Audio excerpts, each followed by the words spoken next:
Лайк басқаннан неге аясыздар? Саусақтарыңыз 10 тонна болса да. Ай, лайк бассаңыздар, шындан көңіліме бір келді. Финляндия мен Ресей ортасында үлкен ақпараттық шайқас жүріп жатыр. Ресей өзінің әліне қарамай, шамасына қарамай, Украинаны бір күнде жаулап аламыз, бір тәулікте жаулап аламыз деп есіргендерін ұмытып, енді Финляндияны көзді ашып жұмғанша тас-талқан қыламыз. 10 секундта атоммен жоқ қылып жібереміз деп әлеуметтік желіде, тіпті өздерінің мемлекеттік медиаларында адамның ақылы жетпейтіндей, адамның енді тыңдауға құлағы шыдамастай қалды, есір, құтырық, өргеуде, сасық деуде сөздерін айтуда.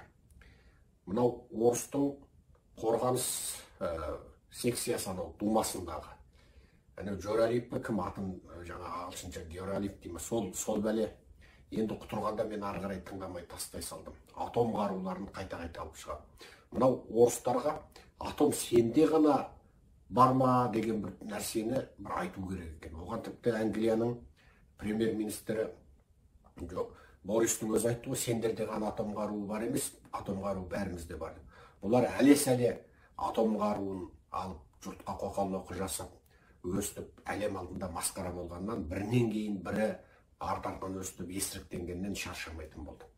Енді Финляндия, Швеция бұлар Еуроодаққа қосыламыз, НАТОға қосыламыз деген әңгімелерді айтып жатыр. Бұлардың НАТОға қосыламыз дегені Ресейдің ашуына тиіпті мыс.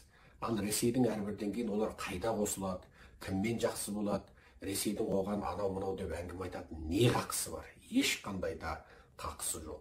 Бірақ Ресейдің есіріктігі соншалық, өзінің жағдайын жасай алмай, қирап отырған өндірісіне қарамай, санкцияға ұшырап, халқы қаңғырып кеткеніне қарамай, бүкіл әлемнен оқшауланып, бүкіл дүние жүзінде жек көрішті, сүйкімсіз болғанына қарамай, олар тағы да сол айналасындағы көршілерінің ішкі істеріне килігетінін тоқтатар емес, килігуін тоқтатар емес.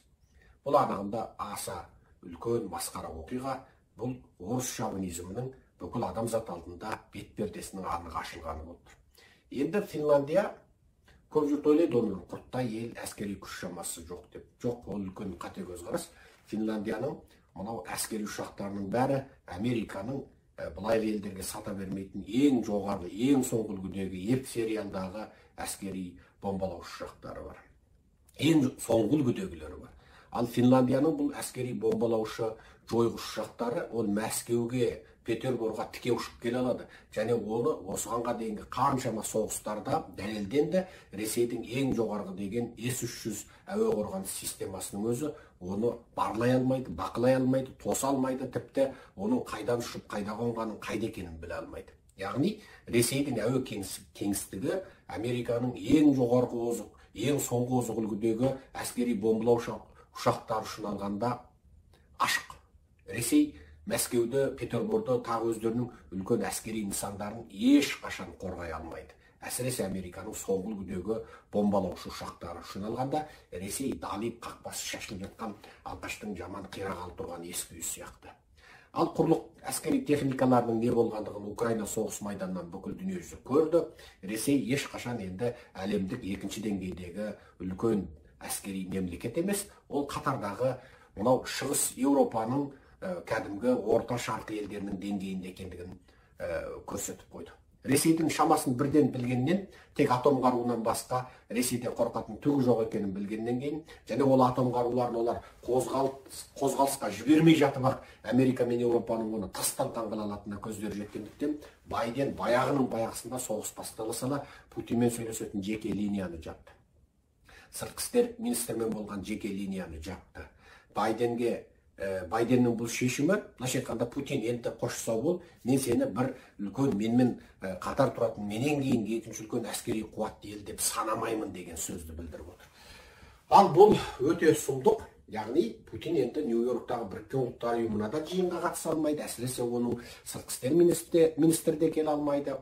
Тіпті оның Байденмен сөйлесіп үлкен мемлекет супер державалар деңгейінде мәселелерді шешу үшін тіке телефон линиялары да жоқ болды. Енді Путин бұғанға дейін Зеленскиймен сөйлеспеймін дегенде, ол бұл мәселені сол Байденмен тіке сөйлесіп шешпекші болатын. Ал Байден алды да, мен сенімен сөйлеспеймін, сен сөйлесуге тұрарлық емес. Әрбір деген қысқасы сен менімен сөйлесуге жарамайсың, менімен сөйлесуге салауатың жетпейді, толымдылығың жоқ деген сөзді ашық айтқан болып отыр.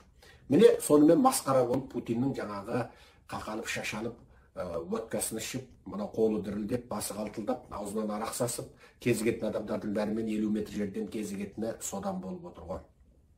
50 метр аралық сақтап кезігеді ана үстелдің басында. Себебі оның қолы дірілдейді. Тіпті оның арқасы аттан жығылып зақымдалған деп, кәдімгі жұлынына зақым келген деп Ресейдің медиаларының өзі айтып отыр. Оның қолы селкілдейді дейді. Ал қолы селкілдейтіндердің біреусі Гитлер болатын. Екінші дүниежүзілік соғыста Гитлер кәдімгідей сол замандағы бір химиялық қолдан жасалған есірткіге тәуелді болып, кәдімгі қолы бүйтіп селкілдеп, денесі бүйтіп селк етіп тұратын болып қалған. Путиннің де сондай ауру болу бек мүмкін. Себебі Гитлердің жаңағы әлеуметтік желіде, тарихи құжаттарда бар, ашық видеолары бар, кәдімгі селкілдеп отырады. Селкілдеп жын қуған, бақсы ұқсап отырады. Себебі ана дәріні ары қарай тұтынса дозасы артып кетеді, тұтынбаса сөйтіп селкілдеп. Кәдімгі Берлин олимпиадасының өзінде тағы басқа әскери жиналыстарда Гитлердің селкілдеп отырғаны белгілі болған болады. Путин де қазір сол ұйқысыздан, арақты баса ішуден, уайымнан, айналасына күдікпен қарап, өзінің ең жоғарғы деген әскери мансаптарын шетінен жұмыстан алғаннан ақ Путиннің де әбден күндізгі түнде ұйқыдан айырылғандығын білуге болады. Енді анығында Финляндия осы НАТО-ға қатыспай-ақ қойса да дұрыс болар еді. Себебі НАТО-ға қатысатын болса, ол НАТО-ның бүкіл шартына көнуге мәжбүр болады. Біріншісі, өз еркімен ешқандай елге соғыс аша алмайды. Онда Финляндия Ресейге НАТО-ның шешімісіз соғыс аша алмай қалады. Екіншісі, шетелден ешқандай территория талап қылу құқы болмайды. Ол бейне Румынияда кезінде Украинадағы анау бір арал мәселесінде бас тартуға мәжбүр болып отырып, НАТО-ға кіруге өтініш тапсырған содан белгілі. Яғни НАТО-ның бүкіл принципіне келісуге мәжбүр. Анығында дәл қазіргі осы Финляндияның өзінің әскери күш қуатымен, әсіресе әуе әскери күш қуатымен, ол мынау Ресей тартып алған кезінде бүкіл жерін тартып алуға толық шамасында жететін еді.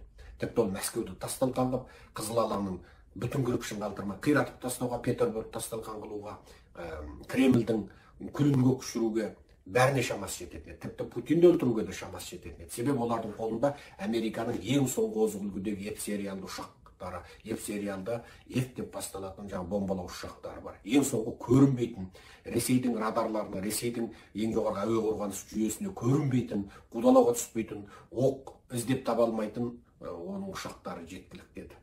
Бірақ қазіргі Финляндия мен Ресей ортасындағы осы ақпараттық қақтығыс Ресейді тағы бір мәрте бүкіл адамзаттық ақпарат кеңістігінде сүйкімсіз қылып көрсетіп отыр. Сәлден кейін тағы Ресей басқа ақпараттар туралы сіздерге шолу жасаймын. Құрметпен Серікжан Біләшұлы, Америка құрама штаттары, Тексас штаты, Даллас қаласынан аман сау болыңыздар.